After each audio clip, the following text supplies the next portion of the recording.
les symbolisez via la magie, ces émotions Tout à fait. dans votre spectacle? Comment vous les représentez? Comment vous les Avec grimez? avec des expériences, comme je dis, je parle de discernement. J'ai une boîte où je dis à un jeune qui va manquer de discernement, il monte sur scène pour bien expliquer ce que c'est le discernement. Il met la main dans la boîte, il touche un objet, il me dit que c'est mou, etc. Il me dit que c'est une éponge, et en fait, il s'aperçoit que c'est une pierre.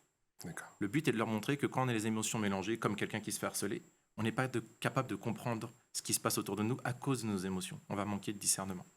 Et donc aussi, pour les personnes qui sont harcelées, je leur dis, mettez vos émotions de côté et essayez de regarder autour de vous les mains qui sont tendues et essayez de les prendre pour pouvoir libérer la parole. C'est un exemple. Hein. Comme je vous ai dit, on perd aussi ses capacités. Lors de mon spectacle, il y a une personne, elle ne sait plus lire. Et donc, je lui montre ce que ça fait de perdre une de ses capacités qu'elle a depuis petit. Et elle se retrouve bloquée, elle n'arrive plus à lire. Je lui dis, vous allez sentir les rires. Alors, c'est les rires de l'expérience, mais dans une situation où on est harcelé, c'est les rires des autres qu'on ressent. Et le but, c'est de vivre ce moment-là et essayer de sentir ce que ça fait d'être harcelé, même si c'est à minima.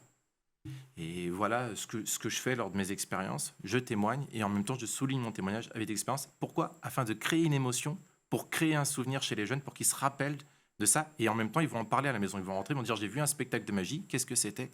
Ah, c'était sur le harcèlement scolaire. Et j'invite à libérer la parole. Et après le spectacle, je fais un débat. Et là, il y a beaucoup de questions des jeunes. Là, j'ai fait le 6 et 7 mars à Montesson, où j'ai fait des Vous expériences. serez le 11 avril prochain au Chênay. Tout à fait. J'ai fait des Concours. expériences pour des CM1, CM2. Et là, la parole s'est libérée. Ils m'ont posé des questions ultra pertinentes. Est-ce qu'on peut se faire harceler par ses professeurs? Est-ce qu'un professeur peut être harcelé? Est-ce que ma famille est sensible? Mon frère peut m'harceler?